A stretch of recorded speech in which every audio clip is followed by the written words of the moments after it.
हैं news 18 exclusive. SKICC की तस्वीर सामने आई है।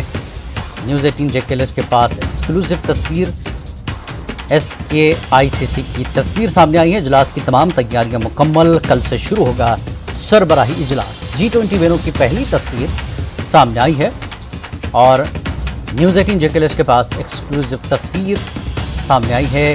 SKICC की तस्वीर सामने आई है और इजलास की तमाम तैयारियां पूरी तरह से मुकम्मल कर ली गई हैं और कल से ये इजलास सरबराही इजलास शुरू होगा। तो G20 का सरबराही इजलास कल से शुरू होगा। इजलास की तमाम तैयारियां मुकम्मल कर ली गई हैं। SKICC की ये तस्वीर सामने आई है। न्यूज़ 18 JKLS के पास एक्सक्लूसिव तस्वीर है जो G20 वेनू की पहली तस्वीर सामने आई है।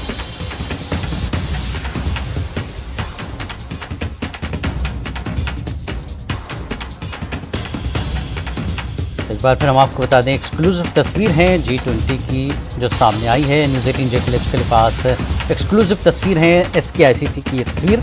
इजलास की तमाम तैयारियां मुकम्मल कर ली गई हैं और कल से ये सरबराही इजलास शुरू होगा।